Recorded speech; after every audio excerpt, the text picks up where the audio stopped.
alhamdulillah sampai malam hari ini di Kabupaten Madiun ini menurut data yang disajikan terendah terpapar itu, kemungkinan itu potensi kena COVID itu rendah.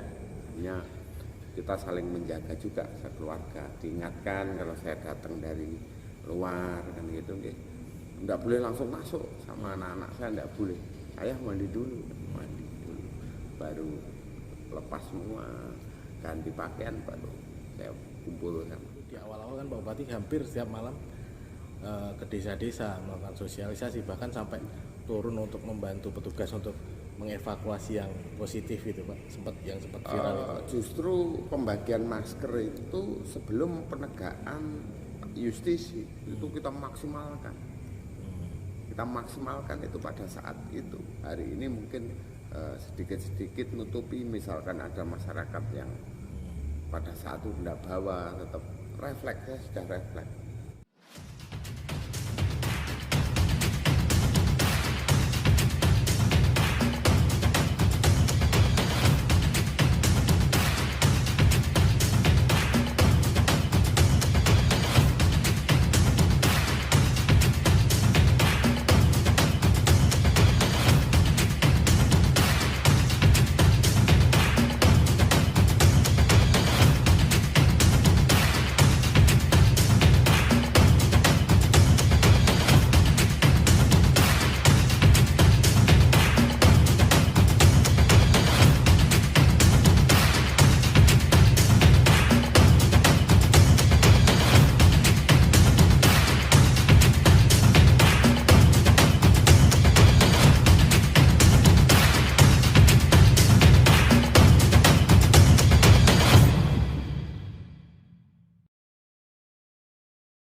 Assalamualaikum warahmatullahi wabarakatuh. Selamat malam Pak Bupati. Malam. Ya, hari ini kita berada di Pendopo Muda Graha di Kabupaten Madiun. Hari ini kita akan berbincang dengan Pak Bupati untuk ngobrolin tentang upaya dan program andalan sehingga Kabupaten Madiun sekarang berada di peringkat paling bawah untuk jumlah kasus konfirmasi COVID. Nah, mungkin karena kita sudah jaga jarak, sebaiknya kita buka maskernya saja Pak Bupati, supaya suaranya lebih terdengar jelas. Ini langsung saja Pak Bupati karena durasinya memang pendek. Mungkin bisa disampaikan Pak Bupati, upaya dan program apa saja yang sudah dilakukan oleh Pak Bupati untuk penanganan COVID-19 di Kabupaten Madiun ini Pak Bupati. Jadi yang sudah kita lakukan itu dikelompokkan menjadi 3. Dari sisi kesehatan, yang pertama itu sudah kita lakukan tindakan yang preventif, promotifnya sudah, dan yang mana preventif promotif itu didukung oleh personil-personil yang di luar tenaga medis, sementara yang tenaga medis konsentrasi perihal bagaimana penanganan rehabilitasinya dan penanganan kuratifnya. Jadi ada pembagian hal tersebut, semuanya sudah kita laksanakan maksimal, terutama perihal masker ini memang kita awal pembentukan tim pun kita awal tanggal 5 Maret itu sudah bentuk tim, sekitaran tanggal 25 Maret itu pada saat itu masih katakanlah masker yang diperkenankan itu masih masker kesehatan.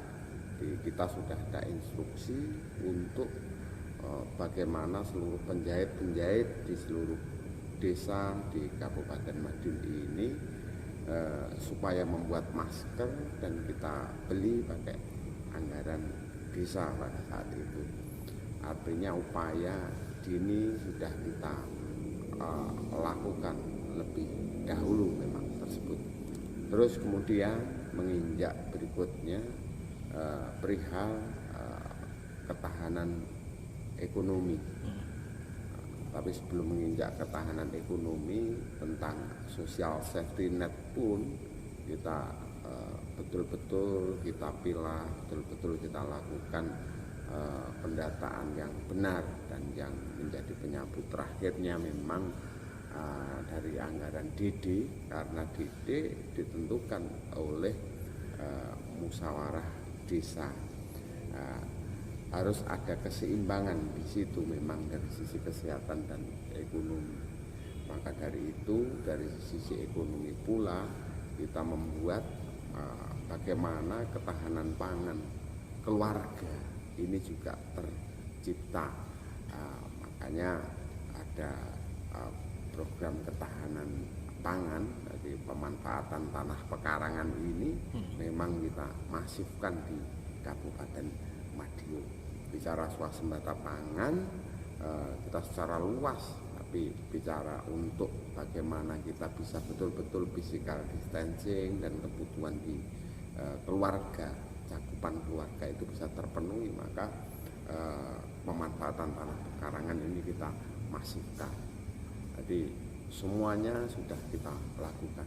Tahapannya tentunya kita lakukan sosialisasi yang sangat tahapannya itu memang harus kita perhatikan betul-betul bagaimana masyarakat menganggap COVID-19 ini betul-betul bahaya.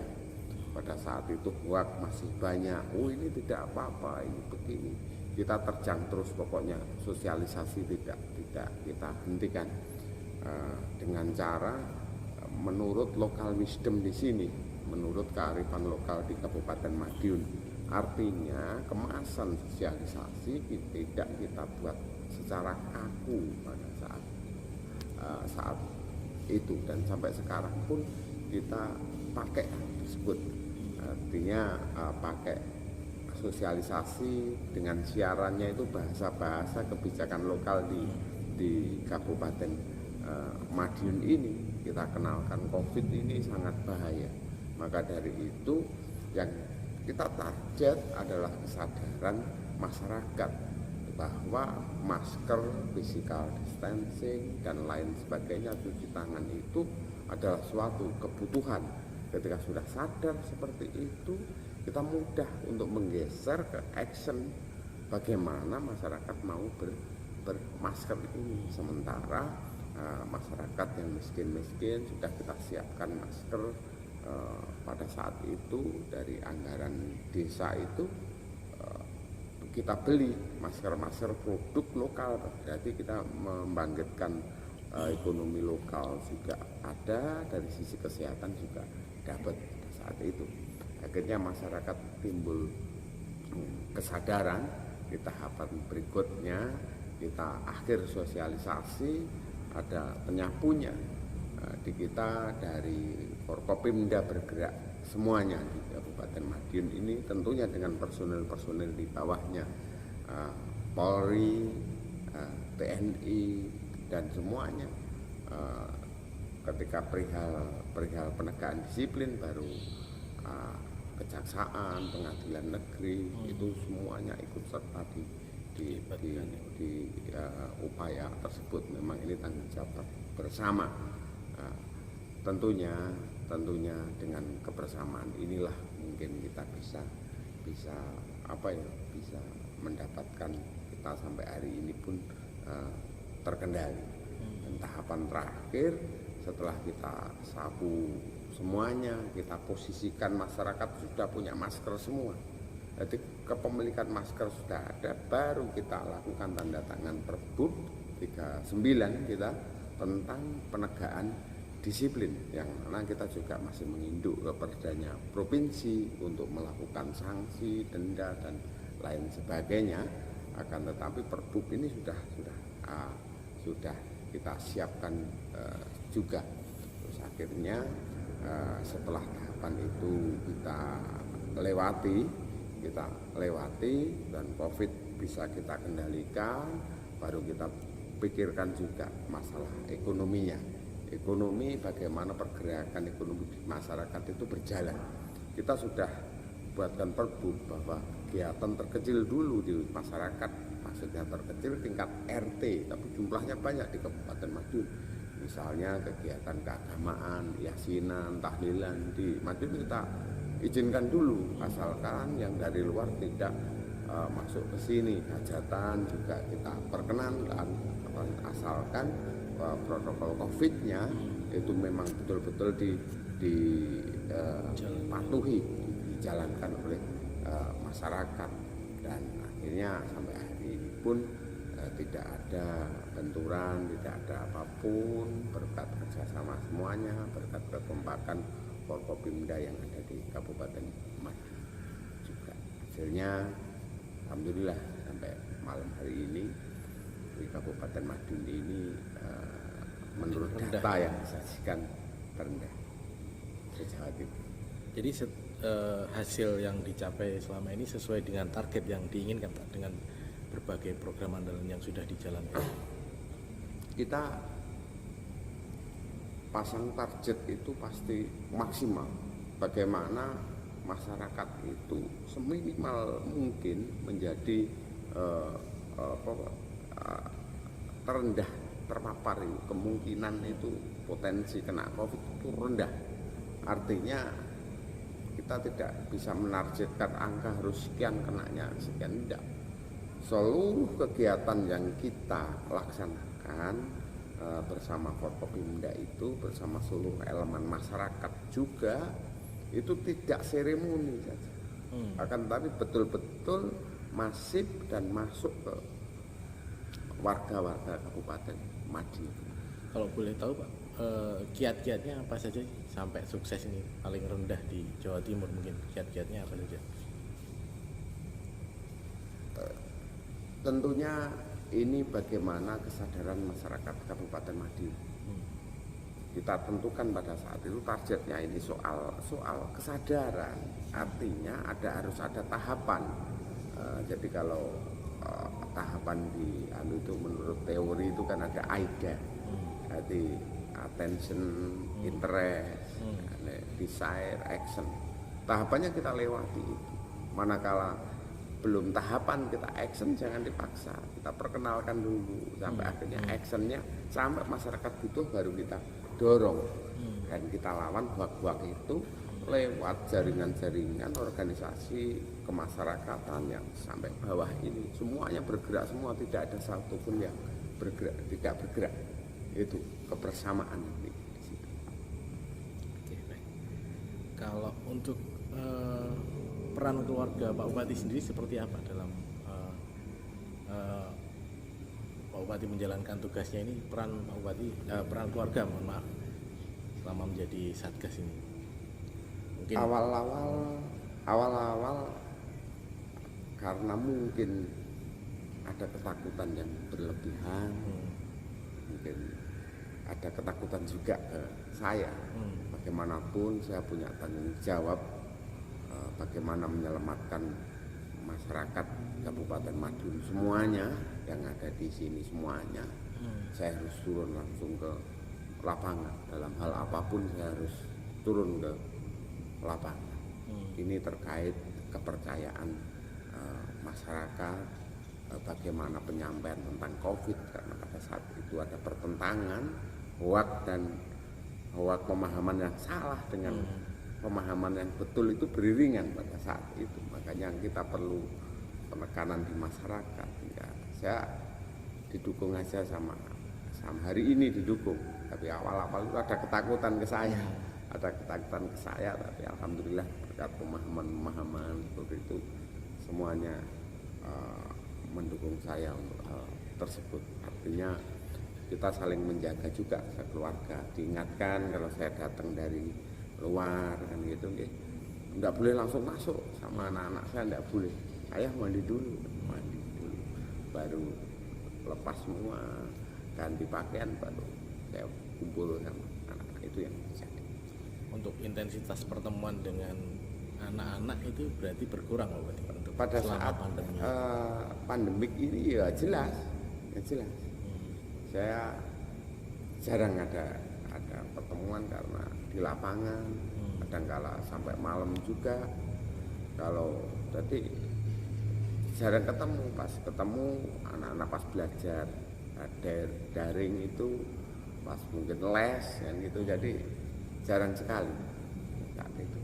Tapi di akhir-akhir ini ketika COVID sudah bisa kita kendalikan, kita petakan, kita ada peningkatan lah, ketemu sama adik, ketemunya itu kadang-kala anak-anak ikut kegiatan saya, bagi masker, ikut olahraga sepedaan, ikut. Jadi kalau sekarang karena udah turun, jadi lebih banyak kegiatan ke pembagian masker ya. Kalau dulu di awal-awal kan Pak Bupati hampir setiap malam ke desa-desa melakukan sosialisasi, bahkan sampai turun untuk membantu petugas untuk mengevakuasi yang positif itu Pak, sempat viral itu. Justru pembagian masker itu sebelum penegakan justisi itu kita maksimalkan. Kita maksimalkan itu pada saat itu. Hari ini mungkin sedikit-sedikit nutupi, misalkan ada masyarakat yang pada saat itu tidak bawa, tetap refleksnya sudah refleks. Misalkan ada masyarakat tidak bawa, saya naik mobil, biasanya turun langsung saya kasih. Jadi untuk keselamatan kita dan orang lain seperti itu. Tapi untuk keluarga biasanya ya kadang-kala ya olahraga, itu cuman sekeluarga aja, itu aja. Sambil tapi membagikan masker ya. Masih ketika melihat ada yang tidak pakai masker, pasti masih saya suruh duluan dulu, saya tak bagi masker itu, dan mereka memahami semuanya anak saya. Jadi tidak terus marah ke saya, tidak nunggu di luar sampai saya masuk untuk bagi masker, itu biasa. Ini sampai turun 5 kilo atau 9 kilo Pak Bupati selama apa? 9 kilo.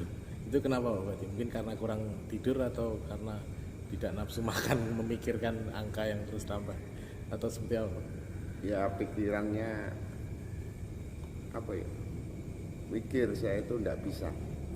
Kasihan ya masyarakat. Masyarakat itu perlu diselamatkan, meskipun kesadaran masyarakat bahwa aku butuh selamat itu pada awal itu kurang. Jadi dianggap biasa itu. Makanya perlu dari sisi strateginya harus saya pikirkan, dari sisi actionnya juga yang real seperti apa, harus kadang-kala saya harus mengikuti juga hal tersebut. Mungkin memang tercurahkan semuanya di situ, dan tambah jarang tidur itu mungkin. Tapi terbayarkan ya Pak Bupati, artinya kan sekarang peringkatnya paling bawah di Jawa Timur itu kan. Ya ada, mudah-mudahan lah, ini masih kita tidak boleh lengah lah dengan angka terendah itu, tidak boleh, justru kewaspadaan ditingkatkan juga. Pak Bupati, untuk strateginya apa ini untuk adaptasi kebiasaan baru ya, apalagi ini sekarang kan paling rendah, untuk mempertahankan angka itu gimana, atau bahkan mungkin untuk menghilangkan COVID di Kabupaten, mungkin punya strategi khusus apa nih setelah ini? Pada saat kegiatan itu kita buka, itu kita iringi pengawasnya dari Polri, dari TNI, dari kepala desa. Kegiatan semuanya. apa ini? Kegiatan sosial kemasyarakatan itu ekonomi berjalan itu dalam rangka kehidupan normal baru itu. Adaptasi ini kita buka Pak. Kita buka di pariwisata, kita buka. Akan tetapi ada pengawasnya di situ yang akan menegur sewaktu-waktu dan bisa menghentikan sewaktu-waktu. Misalkan berbahaya kegiatan yang dilakukan itu. Akan tetapi ketika semuanya bisa saling menjaga, saya yakin enjoy di jalan normal itu. Terbukti kemarin terakhir kita sebelum musim hujan kemarin, ada beberapa minggu yang lalu ya, ada kerja bakti massal sekabupaten itu sukses juga. Artinya ada pengumpulan tapi tetap ada protokolnya COVID dalam rangka pembersihan sampah. Itu, dan ada peningkatan sampah. Ketika ada peningkatan sampah ini berarti kan ekonomi bergerak kan, itu tergantung nanti manage sampahnya seperti apa. Mungkin imbauannya apa nih Pak Bupati supaya mungkin warga Kabupaten Madiun tidak lengah dengan adanya angka ini, peringkat ini kan paling bawah, mungkin di daerah lain mungkin sempat rendah terus akhirnya masyarakat lalai atau seolah-olah COVID sudah tidak ada, tapi padahal masih ada ancaman itu. Mungkin imbauan ke warganya apa nih? Yang penting masyarakat jangan sampai ada yang menyepelekan. Harus sadar bahwa keselamatan ini yang utama. Keselamatan ini yang utama. Itu yang terpenting. Ketika sudah ada kesadaran keselamatan yang utama, berarti yang bisa menyelamatkan ini adalah masker, protokol kesehatan lainnya. Maka prokes ini, protokol kesehatan menjadi kebutuhan, termasuk masker pun harus menjadi kebutuhan, menjadi refleks kita ketika mau keluar rumah, tidak bawa masker, kembali ambil lagi pakai, keluar kemanapun itu yang terpenting. Mungkin itu aja Pak Bupati. Terima ada kasih. yang ingin disampaikan lagi untuk ke warga Kabupaten Madiun mungkin itu, atau mungkin ada imbauan lagi? Yang penting jaga kesehatan semuanya, tetap protokol COVID tetap dijalankan, dan ketika beraktivitas tetap patuhi protokol kesehatan. Itu saja. Baik, terima kasih. Mungkin cukup obrolan kita bersama Pak Bupati malam ini untuk membahas tentang penanganan COVID di Kabupaten Madiun. Assalamualaikum Pak Bupati. Salam.